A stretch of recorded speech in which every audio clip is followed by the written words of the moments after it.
Chers enseignants, enseignantes, élèves francophones et francophiles, salut et bienvenue à la leçon 24 de l'école du dimanche des adultes, édition 2024-2025. Nous vous remercions sincèrement pour l'écoute de toutes nos précédentes revues de l'école du dimanche des adultes de l'année en cours. Aidez-nous à toucher plus d'enseignants et d'élèves en cette nouvelle année 2024-2025 de l'école du dimanche de l'Église chrétienne rachetée de Dieu. Aimez, partagez et abonnez-vous à cette chaîne YouTube. Bon et heureux mois de février 2025. Au nom de Jésus-Christ, que Dieu vous bénisse tous. Amen. Félicitations. Je suis votre hôte et frère, pasteur Paul Ézéchiel. En leçon 24, qui sera enseignée ce dimanche 9 février 2025, le thème de notre étude est la direction du Saint-Esprit. La direction du Saint-Esprit. Prions. Cher Saint-Esprit, guide-moi en tout temps au nom de Jésus. Cher Saint-Esprit, guide-moi en tout temps au nom de Jésus-Christ. Au nom de Jésus-Christ, nous avons prié. Amen, amen et amen. En leçon, en connaissance préalable, l'enseignant doit permettre à l'assistant de revoir la dernière leçon de la semaine écoulée. En leçon d'aujourd'hui, en ouverture, notre passage biblique sera tiré du livre de Jean 16, 12 à 14. Jean 16, 12 à 14. Rappelez-vous que le thème de notre étude est la direction du Saint-Esprit. Jean 16, 12 à 14. La Bible dit: j'ai encore beaucoup de choses à vous dire, mais vous ne pouvez pas les porter maintenant. Quand le Consolateur sera venu, l'Esprit de vérité, il vous conduira dans toute la vérité, car il ne parlera pas de lui-même, mais il dira tout ce qu'il aura entendu, et il vous annoncera les choses à venir. Il me glorifiera parce qu'il prendra de ce qui est à moi et vous l'annoncera. Amen. Un verset à mémoriser. Et tenez à vous rappeler, rappelez-vous que je vous ai donné les trois secrets de la maîtrise de quoi que ce soit dans la vie. Le premier secret, c'est la répétition. Le deuxième secret, c'est la répétition. Et le troisième secret, c'est la répétition. Verset à mémoriser. Jean 16, 13. Jean 16, 13. Quand le Consolateur sera venu, l'Esprit de vérité, il vous conduira dans toute la vérité, car il ne parlera pas de lui-même, mais il dira tout ce qu'il aura entendu, et il vous annoncera les choses à venir. Amen et amen et amen. Quand le Consolateur sera venu, l'Esprit de vérité, il vous conduira dans toute la vérité, car il ne parlera pas de lui-même, mais il dira tout ce qu'il aura entendu, et il vous annoncera les choses à venir. Jean 16, 13. Ça, c'est le verset à mémoriser. Faites à ce que les élèves puissent dire et faire des choses au cours de la leçon pour qu'ils puissent retenir 90% de ce qu'ils auront dit et fait. En introduction dans cette leçon, avant son ascension, Jésus a dit à ses disciples que son Père enverra le Consolateur, le Saint-Esprit, qui enseignerait et guiderait tous ceux qui croient en lui. Jean 14, 26. Jean 14, 26. Mais le Consolateur, l'Esprit, que le Père enverra en mon nom, vous enseignera toutes choses, et il vous rappellera tout ce que je vous ai dit. Jean 16, 7, Jean 16, 7. Cependant, je vous dis la vérité, il est avantageux que je m'en aille, car si je ne m'en vais pas, le Consolateur ne viendra pas vers vous. Mais si je m'en vais, je vous l'enverrai. Amen. Cette promesse de Jésus s'est accomplie lorsque le Saint-Esprit est venu avec la puissance sur les croyants à la Pentecôte, dans Acte 2, chapitre 2, du premier verset à la fin.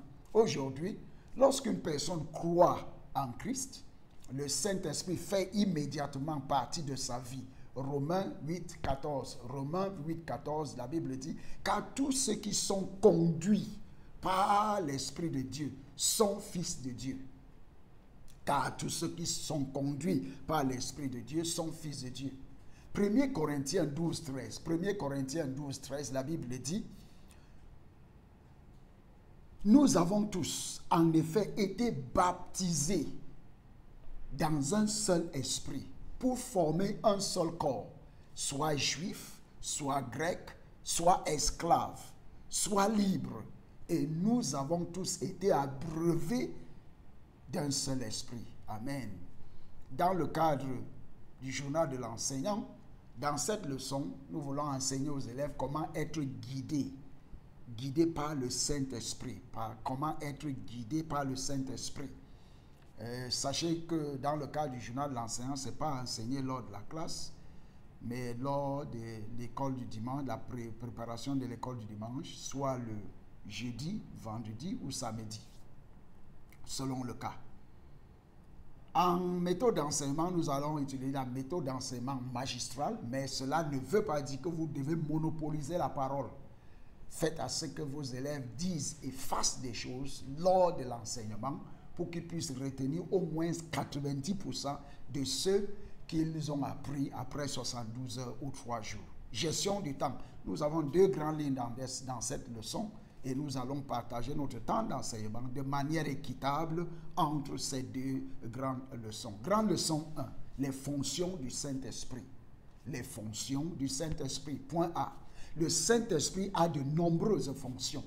Non seulement il distribue les dons spirituels selon sa volonté, comment je le sais, il fait, mais encore, il fait quoi? Il réprouve, il réconforte, il enseigne et rappelle, il demeure en nous comme un sceau de promesse sur nos cœurs jusqu'au jour du retour de Jésus. Mais allons voir ce que le Saint-Esprit fait.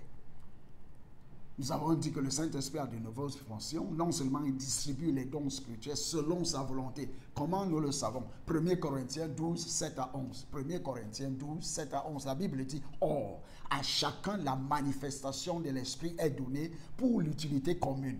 En effet, à l'un est donné par l'Esprit une parole de sagesse, à un autre une parole de connaissance, selon le même esprit, à un autre la foi, par le même esprit, à un autre le don de guérison, par le même esprit, à un autre le don d'opérer des miracles, à un autre la prophétie, à un autre le discernement des esprits, à un autre la diversité des langues, à un autre l'interprétation des langues, à un seul et même esprit opère toutes ces choses, les distribuant à chacun en particulier comme il veut. Mais encore, nous savons que le Saint-Esprit réprouve. Comment le savons-nous? Jean 16, 8, Jean 16, 8, la Bible dit, et quand il sera venu, il convaincra le monde en ce qui concerne le péché, la justice et le jugement. Le Saint-Esprit réconforte. Jean 14, 16. Jean 14, 16, la Bible dit, et moi, je prierai le Père, et il vous donnera un autre consolateur, afin qu'il demeure éternellement en vous. Amen. Point 3, le Saint-Esprit enseigne et rappelle. Il enseigne et rappelle. Jean 14, 26, Jean 14, 26, mais le consolateur, l'Esprit Saint, que le Père enverra en mon nom, vous enseignera toutes choses. Toutes choses, et vous rappellera tout ce que je vous ai dit. Amen, amen. Et il demeure en nous comme un sceau de promesse sur nos cœurs jusqu'au jour du retour de Jésus-Christ. Éphésiens 1, 13. Éphésiens 1, 13. En lui, vous aussi, après avoir entendu la parole de la vérité, l'évangile de votre salut, en lui, vous avez cru et vous avez été scellés du Saint-Esprit à qui avait été promis.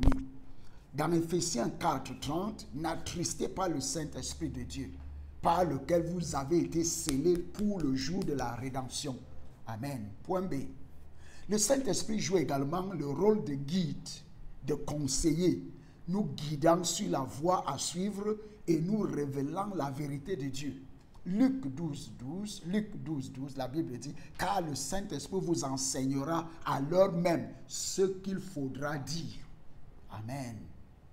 1 Corinthiens 2, 6 à 10. 1 Corinthiens 6, 2, 6 à 10, la Bible dit, cependant, c'est une sagesse que nous prêchons parmi les parfaits, sagesse qui n'est pas de ce siècle, ni des chefs de ce siècle, qui vont être anéantis. Nous prêchons la sagesse de Dieu, mystérieuse et cachée, que Dieu, avant les siècles, avait destinée pour notre gloire. Sagesse qu'aucun des chefs de ce siècle n'a connue, car s'ils l'eussent connue, ils n'auraient pas crucifié le Seigneur de gloire. Mais comme il est écrit, ce sont des choses que l'œil n'a point vues, que l'oreille n'a point entendues, et qui ne sont point montées au cœur de l'homme. Des choses que Dieu a préparées pour ceux qui l'aiment. Dieu nous les a révélées par l'Esprit, car l'Esprit sonde tout, même les profondeurs de Dieu. Amen. En activité de classe 1, dans cette leçon, sur la direction du Saint-Esprit, partagez votre expérience sur la façon dont le Saint-Esprit vous a guidé. Partagez votre expérience sur la façon dont le Saint-Esprit vous a guidé. Grande ligne 2. Nos pensées par rapport à la direction du Saint-Esprit. Nos pensées par rapport à la direction du Saint-Esprit. Point A. Aujourd'hui, certains croyants ne savent pas discerner entre leurs pensées qui les poussent à faire quelque chose et la direction du Saint-Esprit. Identifier celui qui contrôle la situation à un moment donné est un objectif que nous devons atteindre. Parmi les choses à noter au sujet de nos pensées, il y a le fait que, point 1, nos désirs et nos sentiments peuvent affecter ou dicter notre manière de penser. Les pensées peuvent être instables et parfois trompeuses. Elles vagabondent d'une extrémité à une autre. Point 2. Nos pensées peuvent être sensuelles selon la chair. Romains 8.5. Romains 8.5. Ceux en effet qui vivent selon la chair s'affectionnent aux choses de la chair, tandis que ceux qui vivent selon l'esprit s'affectionnent aux choses de l'esprit. Elles peuvent nous égarer et finir par nous nuire. La peur est le produit de pensées incontrôlées. Il est important de vérifier que le Saint-Esprit même, qu'avec le Saint-Esprit même, si les pensées semblent positives. Point B. Cependant, le Saint-Esprit peut dominer nos pensées lorsque nous les lui avons entièrement confiées et les utiliser pour établir la volonté de Dieu. Point 1. Le Saint-Esprit nous guide parfois par l'intermédiaire de notre conscience. Romains 9.1. Romains 9.1, la Bible dit, « Je dis la vérité en Christ. Je ne mens point. Ma conscience m'en rend témoignage par le Saint-Esprit. » Le Saint-Esprit peut dominer nos pensées. Le Saint-Esprit nous guide parfois par l'intermédiaire de notre conscience. Romains 9.1. Point 2. La parole de Dieu est l'un des moyens les plus importants permettant de reconnaître la direction du Saint-Esprit. 2 Timothée 2, 3.16, 2 Timothée 3.16, la Bible dit, toute écriture est inspirée de Dieu et utile pour enseigner, pour convaincre, pour corriger, pour instruire dans la justice. 2 Timothée 2.15, 2 Timothée 2.15, efforce-toi de te présenter devant Dieu comme un homme éprouvé, un ouvrier qui n'a point à rougir, qui dispense droitement la parole de la vérité. L'Esprit l'utilisera pour révéler la volonté de Dieu en cas de besoin. Jean 16, 12 à 14 et Jean 14, 26. Point 3. La connaissance de la parole de Dieu nous aide à discerner si nos désirs viennent ou non du Saint-Esprit. Jean Psaume 119, 11. Psaume 119, 11, la Bible dit, je serre ta parole dans mon cœur, afin de ne pas pécher contre toi. Amen. Point 4. Il est également nécessaire de prier continuellement par le Saint-Esprit pour garder nos cœurs et nos esprits ouverts à la direction du Saint-Esprit. Dans 1 Thessaloniciens 5, 17, 1 Thessaloniciens 5, 17, la Bible dit, priez sans cesse. Priez sans cesse. Dans Romains 8, 26 à 27, Romains 8, 26 à 27, de même aussi, l'Esprit nous aide dans notre faiblesse, car nous ne savons pas ce qu'il nous convient de demander dans nos prières, mais l'Esprit lui-même intercède par des soupirs inexprimables. Et celui qui sonde les cœurs connaît quelle est la pensée de l'Esprit, parce que c'est selon Dieu qu'il intercède en faveur des saints. Amen, amen et amen. Point 5. La direction du Saint-Esprit apporte aussi la paix. La direction du Saint-Esprit apporte aussi la paix. Romains 15, 13. Romains 15, 13, la Bible dit que le Dieu de l'espérance vous remplisse de toute joie et de toute paix dans la foi, parce que vous abondiez, pour que vous abondiez en espérance par la puissance du Saint-Esprit. Point C. Lorsque nous connaissons la volonté de Dieu, mais que nous ne la suivons pas, nous résistons à l'œuvre de l'Esprit dans notre vie. Acte 7, 51. Acte 7, 51. Homme au cou raide, ainsi concis de cœur et d'oreille, vous vous opposez toujours au Saint-Esprit. Ce que vos pères ont été, vous l'êtes aussi. 1 Thessaloniciens 5, 19, 1 Thessaloniciens 5, 19, n'éteignez pas l'esprit. Lorsque nous suivons nos propres voies, le Saint-Esprit est attristé. Éphésiens 4, 30. Éphésiens 4, 30. N'attristez pas le Saint-Esprit de Dieu par lequel vous avez été scellés pour le jour de la rédemption. Le Saint-Esprit ne nous conduira jamais au péché. Point D. Le péché habituel nous fera manquer ce que le Saint-Esprit veut nous dire par la parole.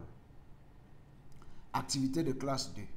Sur une échelle de 1 à 10, évaluez votre sensibilité, obéissance au Saint-Esprit. Sur une échelle de 1 à 10, évaluez votre sensibilité, votre obéissance au Saint-Esprit. En conclusion, dans cette leçon, soyez constamment à l'écoute du Saint-Esprit. Soyez constamment à l'écoute du Saint-Esprit. En évaluation, faites la différence entre les pensées humaines et la direction du Saint-Esprit. En prière de clôture, prions. Cher Saint-Esprit, cher Esprit Saint, aide-moi à être sensible à ta direction au nom de Jésus-Christ. Cher Saint-Esprit, aide-moi à être sensible à ta direction au nom de Jésus-Christ. Au nom de Jésus-Christ, nous avons prié. Amen et amen et amen. Citez en devoir, citez 5 fonctions du Saint-Esprit. Citez 5 fonctions du Saint-Esprit. Je vous encourage dans cette leçon sur la direction du Saint-Esprit. Vous ne pouvez même pas commencer à voir la direction, à comprendre la direction du Saint-Esprit, comment le Saint-Esprit nous guide, sans avoir remis votre vie, votre cœur à Jésus-Christ comme votre Seigneur, Sauveur et Maître personnel. Faites-le aujourd'hui, prenez cette décision et je vous assure que vous ne la regretterez jamais dans votre vie au nom de Jésus-Christ. Bonne écoute, bonne étude de la parole de Dieu sur la direction du Saint-Esprit au nom de Jésus-Christ. Que Dieu vous bénisse tous au nom de Jésus-Christ. Amen et au revoir.